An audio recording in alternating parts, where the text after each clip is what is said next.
예, 질문 33번입니다. 성경을 읽을 때 사람들의 이름이 많이 등장합니다. 이 이름들을 꼼꼼히 읽어야 할까요?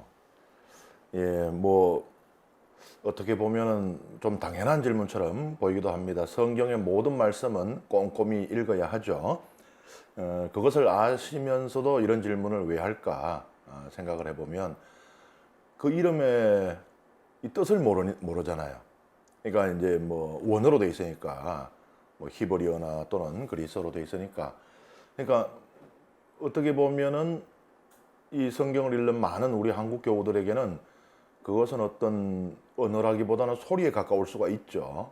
뜻을 모르니까. 그래서 그런 것도 그냥 뭔지도 모르는데 꼼꼼히 그렇게 읽어야 되느냐라는 생각을 아마 하시게 된 것 같습니다.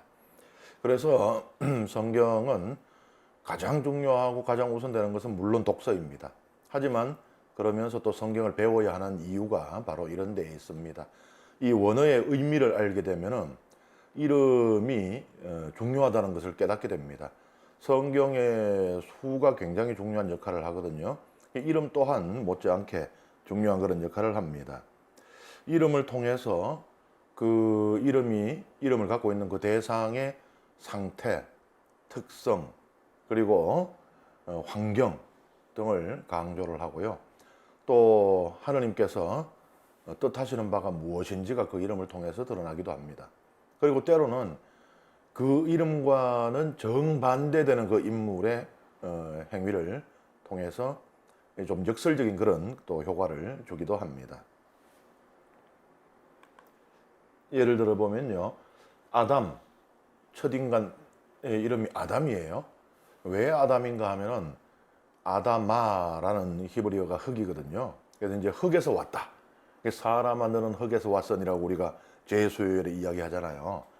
우리가 흙에서 왔기 때문에 우리 이름이 흙입니다. 그게 아담이에요.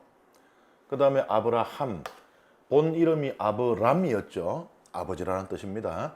그런데 이제 하느님과 이 계약을 맺고 이름이 바뀝니다. 아브라함으로. 여기서 이제 함이 붙은 것은 복수형이에요. 그래서 그들의 아버지, 많은 이들의 아버지, 큰 민족의 아버지가 되는 것이죠. 그러니까 너의 이름은 이제 아브라함이다 라고 하신 것은 너에게서 큰 민족의 날이라는 그 이야기가 되는 것입니다.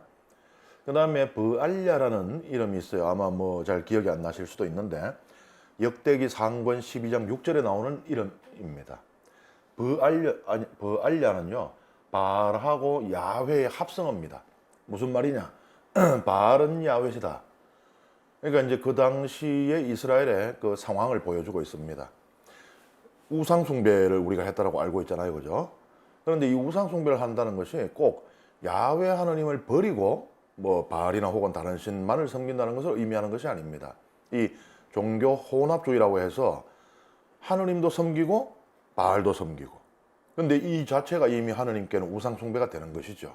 그리고 이제 나중에는요 같이 섬기기는 하는데 예를 들면 성전의 가장 중심이 되는 곳에 하느님을 위한 제단이 있을 거 아닙니까? 이 제단을 북쪽 벽으로 밀어내고 중심 자리에 바알 신상을 갖다 놓는다든지 이제 이런 식으로 주객이 전도되는 데까지 나아가게 됩니다. 그래서 그러한 그 시대의 이스라엘 백성의 그 종교 혼합주의가 바로 이 이름 하나에 그냥 들어가 있습니다. 바알은 야훼시다. 그 다음에 이사야 예언장. 이사야는 야는 항상 하나님입니다. 야, 요, 엘, 여호 이런 것은 전부 다 하나님이에요. 하나님은 구원이시다. 이사야 예언서에 무슨 예언이 나옵니까? 메시아 예언이 나오잖아요. 예, 하나님은 구원이시다. 그 이름에 어울리는 그런 예언자라고 볼 수 있죠. 그 다음에 다리우스라고 하는 이름은 이제 이 히브리어가 아닙니다. 이 유다인이 아니거든요. 페르시아의 황제입니다. 뜻은 선을 따르는 자. 이 유다 왕국이 기원전 587년에 신바빌로니아 제국에 의해서 멸망을 당하죠. 그리고 그 포로로 유배를 가죠. 그리고 이제 그 유배 생활을 하다가 이 나라가 바뀝니다. 페르시아가 이 신바빌로니아를 멸망시켜요. 그리고 이제 이 고대 건동 지방의 패권을 장악을 하게 되는데요. 그러면서 이 유다 백성이 이제 유배에서 풀려나서 다시 고향으로 돌아오게 되고 성전을 재건하고 또 국가를 회복하는 그런 일이 일어나게 되죠. 거기에 아주 중요한 인물입니다. 이 유배에서 이스라엘 유다 백성을 해방시켜 준 임금은 키루스이거든요. 키루스 앞에 있는 임금입니다. 이때부터 이미 다니엘기에 나와요.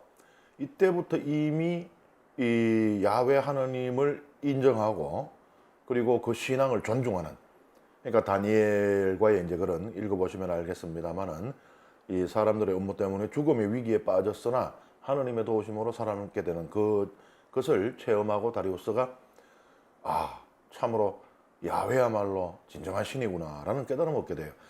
그리고 이제 온 나라 안에 말하자면 칙령을 내려서 야훼 하나님을 믿는 이들을 박해하지 마라, 참된 신이다라고 하게 돼요. 이러한 영향이 이제 키루스에게까지 전해지는 것이죠. 그래서 키루스는 유다 백성을 이제 해방시켜서 아예 고향으로 돌려보내주는, 이름이 선을 따르는 자의 뜻에 맞는 그런 인물이죠. 그 다음에 베드로는 이제 반석이라는 뜻인데, 예수님께서 아마 너는 무엇이다 라고 했을 때 너는 케파다 라고 했을 겁니다. 아람말로, 예수님이 아람말을 쓰셨거든요. 반석. 그것을 이제 그리스 말로 이제 옮기니까 페트라가 돼요. 이 반석 바위. 남성형이 없어요. 여성형밖에 없습니다. 이것을 이제 라틴 말로 이제 옮기면서 페트로스라고 하는 이제 남성이 되는 것인데요. 이 베드로입니다. 반석. 이 반석은요, 우리는 흔히 생각할 때 뭐 토대, 밑에서 지탱하는 그런 걸로만 생각을 하지만 일치의 원천이기도 합니다. 이 반석이 있기 때문에 그 위에 기둥들을 세우고 지붕을 이고 할 때 이게 무게 중심이 딱 밑으로 모이면서 집이 흔들리거나 무너지지 않는 겁니다. 이 반석은 그러니까 단순히 그냥 밑에서 떠받치는 역할뿐만이 아니고 전체의 일치를 조율하는 역할도 해요. 그러니까 우리 교황이라는 존재가 그렇잖아요. 우리 이 거대한 교회의 일치의 원천이거든요. 그래서 이 첫 교황님에게 아주 잘 어울리는 이름이다. 그 다음에 유다. 이런 것이 이제 아까 제가 말씀드렸듯이 그 사람의 행위와 이름이 상반되는 것을 통해서 역설적인 그런 효과를 주는 것인데, 유다의 이름, 이 히브리 말 예후다. 예후다가 제가 말씀드렸죠. 여기서 이제 뭐 여후 이런 거 들어가면 이제 하나님이라고, 예후다, 하나님을 찬양하다는 뜻입니다. 이것을 이제 그리스식으로 하니까 이제 유다가 되는 것인데, 하나님을 찬양하다는 이름을 가지고 있는데 정반대로 예수 그리스도를 죽음으로 몰아넣는 그런 일을 하게 되었죠. 이처럼 그 성경의 이름들에는 상당히 중요한 의미가 있습니다.